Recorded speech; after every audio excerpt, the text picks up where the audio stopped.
ಗೌರಿಬಿದನೂರು ಸಮಾಜ ಕಲ್ಯಾಣ ಇಲಾಖೆಯ ಪ್ರಗತಿ ಕಾಲೋನಿ ಯೋಜನೆಯಡಿಯಲ್ಲಿ 6.10 ಕೋಟಿ ವೆಚ್ಚದಲ್ಲಿ ಕೈಗೊಂಡಿರುವ ಗೆದರೆ ನಾರಸಿಂಹನಹಳ್ಳಿ ರಸ್ತೆ, ಬಸವನಹಳ್ಳಿಯಿಂದ ದೊಡ್ಡ ಮಲ್ಲೇಕೆರೆ ರಸ್ತೆ, ವಯಾಇರನ ಬೋವಿ ಕಾಲೋನಿ, ಕೋನಾಪುರ ಬೆಳಪಿ ರಸ್ತೆ, ಹಳೆ ಮಣಿವಾಳ ಕಾಟನಕಲ್ಲು ರಸ್ತೆ, ಕೋಡಿಹಳ್ಳಿ ಶೆಟ್ಟಿಕುಂಟೆ ತಾಂಡ ರಸ್ತೆ, ತೋಕಲಹಳ್ಳಿ ಬೋಂಡಬಂಡ ಹಳ್ಳಿ ರಸ್ತೆ, ಸೂರ್ಯನಾಯಕನಹಳ್ಳಿ ಒಂಟಿಮನೆಹಳ್ಳಿ ರಸ್ತೆ ಈ ಮೇಲ್ಕಂಡ ರಸ್ತೆ ಕಾಮಗಾರಿಗಳಿಗೆ ಶಾಸಕ ಶ್ರೀ KH ಪುಟ್ಟಸ್ವಾಮಿ ಗೌಡ್ರು ಭೂಮಿ ಪೂಜೆ ನೆರವೇರಿಸಿದರು.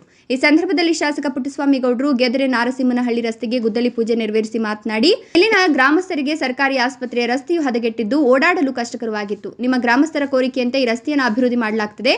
ಇನ್ನು ಕೆಲವೇ ದಿನಗಳಲ್ಲಿ ಅಲಿಪುರ ಗೆದರೆ ಮೂಲಕ ಹಾದು ಹೋಗುವ ರಸ್ತೆಯು ಕೂಡ ಶೀಘ್ರದಲ್ಲೇ ಭೂಮಿ ಪೂಜೆ ಮಾಡಲಾಗುವುದು ಎಂದರು. ಇದೇ ಸಂದರ್ಭದಲ್ಲಿ ಗೆದರೆ ಗ್ರಾಮ ಪಂಚಾಯಿತಿ ಅಧ್ಯಕ್ಷರಾದ ಕುಮಾರಿ ಲಕ್ಷ್ಮೀ ನರಸಮ್ಮ, ಗ್ರಾಮ ಪಂಚಾಯಿತಿ ಉಪಾಧ್ಯಕ್ಷರಾದ ಲಲಿತಮ್ಮ ರಾಜ್ಕುಮಾರ್, ಸದಸ್ಯರಾದ GP ಗಂಗಾಧರಪ್ಪ, ಮುಖಂಡರಾದ ಬೊಮ್ಮಣ್ಣ, ಶ್ರೀನಿವಾಸ್ ಗೌಡ್ರು, ಹಾಲು ಉತ್ಪಾದಕರ ಸಹಕಾರ ಸಂಘದ ಅಧ್ಯಕ್ಷ ರಾಘವೇಂದ್ರ, ಸುಕನ್ಯಾ, ರಾಜ್ಕುಮಾರ್, ದೇವರಾಜ್, ನರಸಿಂಹಯ್ಯ, ಅಶ್ವತ್ಥಪ್ಪ, ಗಂಗಾಧರ್, ಕರವೇ ನಾರಾಯಣಗೌಡ ಬಣದ ಅಧ್ಯಕ್ಷ ನರೇಂದ್ರ ರೆಡ್ಡಿ, ಶಾರಂ ರೆಡ್ಡಿ, ಶ್ರೀಧರ್ ರೆಡ್ಡಿ, ಗೆದರೆ ಶ್ರೀನಿವಾಸ್, KHP ಬಣದ ಮುಖಂಡರು, ಕಾರ್ಯಕರ್ತರು ಮುಂತಾದವರು ಉಪಸ್ಥಿತರಿದ್ದರು. ನಾರಸಿಂಹನಹಳ್ಳಿ ಮತ್ತು ಸುತ್ತಮುತ್ತಲ ಹಳ್ಳಿಯ ಮುಖಂಡರುಗಳೇ, ಯಾಕೆಂದರೆ ಇಲ್ಲಿ ಇವತ್ತು ನಡೀತಾ ಇರುವಂಥ ಒಂದು ಕಾಮಗಾರಿ ಕೆಲಸ ಯಾವುದು ಅಂತಂದರೆ ಹಾಸ್ಪಿಟ್ಲಿಗೆ ಹೋಗೋ ರೋಡನ್ನ ಕಾಂಕ್ರೀಟ್ ರಸ್ತೆ ಮಾಡುವಂಥದ್ದು. ಸುಮಾರು 80 ಲಕ್ಷ ರೂಪಾಯಿ ವೆಚ್ಚದಲ್ಲಿ ಹಾಸ್ಪಿಟ್ಲ್ ಬರಬೇಕಾದ್ರೆ ಪ್ರತಿಯೊಬ್ಬರಿಗೂ ತೊಂದರೆ ಆಯ್ತಾ ಇತ್ತು. ಆ ರೋಡ್ ಈಗ ಅದೇ ರೋಡಲ್ಲಿ ಬಂದೆ. ಈಗ ರೋಡ್ ಸರಿ ಇಲ್ಲ. ನಾರಸಿಂಹನಹಳ್ಳಿಯಿಂದ ರೋಡು ಸಂಪೂರ್ಣ ಹಾಳಾಗಿದೆ.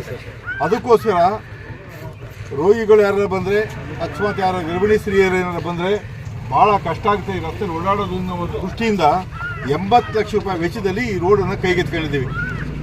ಈ ಹಾಗೇನೆ ನಿಮ್ಮ ಗೆದರೆಗೆ ಸುಮಾರು 13 ಕೋಟಿ ರೂಪಾಯಿನಲ್ಲಿ ಈಗ ಸ್ಟಾರ್ಟ್ ಆಗ್ತದೆ. ಇನ್ನೇ ಒಂದು ವಾರ 10 ದಿವಸದೊಳಗೆ ಸ್ಟಾರ್ಟ್ ಆಗುತ್ತೆ. ನಿಮ್ಗೆ ಏನು ಮೊದಲಿಂದ ಬೇಡಿಕೆ ಇತ್ತು, ಸುಮಾರು 13 ಕೋಟಿ ರೂಪಾಯಿ ವೆಚ್ಚದಲ್ಲಿ ಆ ಕೆಲಸವನ್ನು ಅಲ್ಲಿಂದ ಹಳ್ಳಿಪುರಕ್ಕೆ ಹೋಗೋ ಕನೆಕ್ಷನ್ನ ಕಂಪ್ಲೀಟು ಈಗ ಇನ್ನೊಂದು ಒಂದು ತಿಂಗಳು 15-20 ದಿವಸ ಒಳಗೆ ಬಂದು ಪೂಜೆ ಮಾಡ್ತೀನಿ. ಅದಕ್ಕೂ ಕೂಡ ಅದರಿಂದ ನಿಮ್ಮ ಪಂಚಾಯತಿಲಿ ಏನು ರೋಡ್ ಬೇಡಿಕೆ ಇತ್ತು ಹೆಚ್ಚು ಕಡಿಮೆ ಸಂಪೂರ್ಣವಾಗಿ 90% ಸಾಲ್ವ್ ಆಗಿದೆ. ಇನ್ನೊಂದು 10% ಇದ್ರೆ ಏನಾದರೂ ಮುಂದೆ ಕೆಲಸ ಮಾಡಿಕೊಡ್ತೀನಿ ನಾನು.